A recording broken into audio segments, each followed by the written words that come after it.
Setiap hari kita itu diserang, tapi bukan pakai senjata, melainkan oleh sesuatu yang jauh lebih halus, yaitu informasi. Dan hari ini kita akan belajar caranya buat bertahan.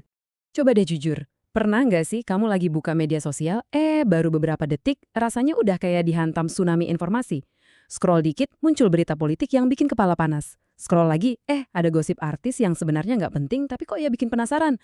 Terus, tiba-tiba muncul iklan sepatu yang kayaknya baru 5 menit yang lalu kamu omongin. Gimana ceritanya coba? Nah, di tengah semua ini, gimana mungkin kita bisa berpikir jernih? Belum lagi kalau kita ngomongin soal hoax. Tahu kan? Cerita-cerita bohong yang dibungkus rapih pakai foto editan dan judul yang super bombastis. Sengaja banget dirancang buat mainin emosi kita. Terus, ada lagi yang lebih licik, yaitu propaganda. Mereka ini nggak nyerang pakai kebohongan mentah-mentah, tapi pakai narasi yang nyentuh hati, yang bikin kita setuju, bahkan sebelum kita sempat mikir. Dan ya tentu saja, pasukan buzzer anonim yang siap banget mengubah persepsi publik dalam semalam. Nah, di tengah medan perang informasi kayak gini, gimana caranya kita bisa nemuin kebenaran? Atau yang lebih penting lagi, gimana caranya kita bisa berpikir jernih untuk diri kita sendiri? Tapi tenang, jangan khawatir. Di tengah hutan belantara informasi ini, ternyata ada loh kompasnya, ada sebuah peta yang bisa memandu kita. Dan peta itu adalah sebuah buku berjudul Membaca Kritis karya Dr. Sultan. Inilah yang akan jadi pemandu kita hari ini. Oke, sebelum kita melangkah lebih jauh, kita harus samain frekuensi dulu nih. Jadi waktu kita ngomongin membaca kritis, apa sih sebenarnya yang kita maksud? Apa cuma sekedar baca dengan lebih teliti aja? Menurut buku ini, membaca kritis itu, jauh lebih dari sekedar menyerap informasi kata per kata. Ini adalah sebuah proses investigasi. Kita jadi aktif menganalisis, mengevaluasi, dan, nah ini yang paling penting, membongkar agenda yang tersembunyi. Jadi bukan lagi soal apa yang penulis katakan, tapi mengapa dia mengatakannya dengan cara seperti itu, dan apa yang sengaja tidak dia katakan. Kerennya, buku ini memecahnya jadi 6 keterampilan inti yang bisa banget dilatih. Mulai dari menginterpretasi, menganalisis, menyimpulkan, mengevaluasi, menjelaskan kembali, sampai meregulasi bias dalam diri kita sendiri. Dengan kata lain, ini tuh bukan bakat alam yang misterius.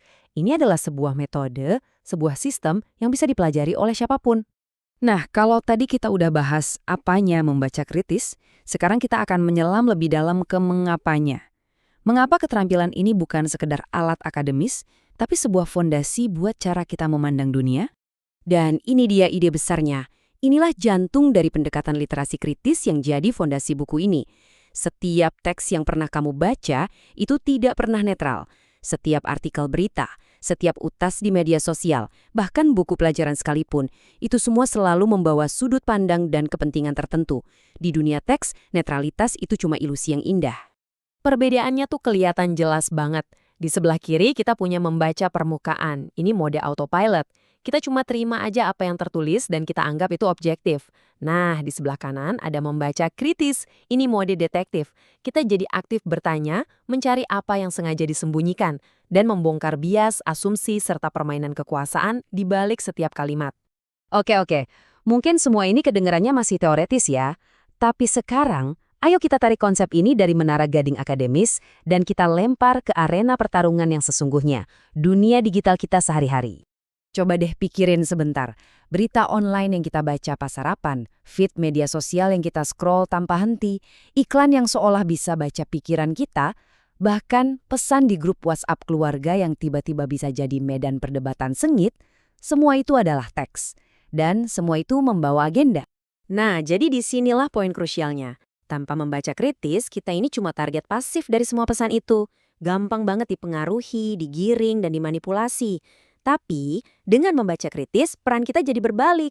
Kita jadi analis yang aktif yang memegang kendali penuh atas informasi yang masuk ke pikiran kita. Seperti yang ditekankan dalam buku ini, mengutip Jim Trelease, membaca adalah senjata pamungkas yang menghantam kebodohan. Dan saya mau tambahin sedikit, di era disinformasi sekarang, membaca kritis itu adalah ujung paling tajam dari senjata itu.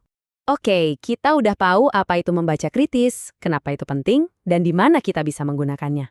Sekarang pertanyaan terbesarnya, buat apa sih semua ini? Apa hasil akhir dari perjalanan ini? Tujuannya, seperti yang diulang-ulang dalam buku ini, bukanlah buat jadi ensiklopedia berjalan, Bukan. Tujuannya adalah menjadi pembaca yang berdaya. Berdaya itu artinya kita punya kedaulatan penuh atas pikiran kita sendiri. Berdaya itu artinya kita yang jadi pilotnya, bukan lagi cuma penumpang yang pasrah di bawah kemanapun arah narasinya. Jadi, siapa aja nih yang butuh keterampilan ini? Mahasiswa yang tenggelam dalam jurnal? Jelas. Profesional yang satu keputusannya bisa bernilai miliaran? Tentu saja. Konten creator yang membangun narasi untuk jutaan pengikut? Wah, ini wajib. Tapi pada akhirnya keterampilan ini tuh bukan untuk mereka. Ini untuk kita semua. Ini untuk kamu yang setiap hari harus memutuskan mana yang harus dipercaya. Karena pada akhirnya, ini semua melampaui sekedar teknik membaca. Ini bukan lagi soal numpuk informasi di kepala kita. Ini tentang sesuatu yang jauh lebih fundamental. Kebebasan berpikir. Kemampuan untuk membangun opini kita sendiri berdasarkan analisis yang tajam. Bukan cuma sekedar ikut-ikutan. Saya akan tinggalkan Anda dengan satu pemikiran terakhir. Setiap teks yang kita baca, setiap artikel, setiap buku, setiap postingan, itu sebenarnya adalah sebuah upaya untuk membangun sebuah versi realitas di dalam kepala kita. Kalau tulisan punya kekuatan sedahsyat itu, punya kekuatan untuk membangun dunia, pertanyaan terakhirnya adalah, siapkah Anda untuk mulai membaca dunia ini dengan cara yang sama sekali berbeda?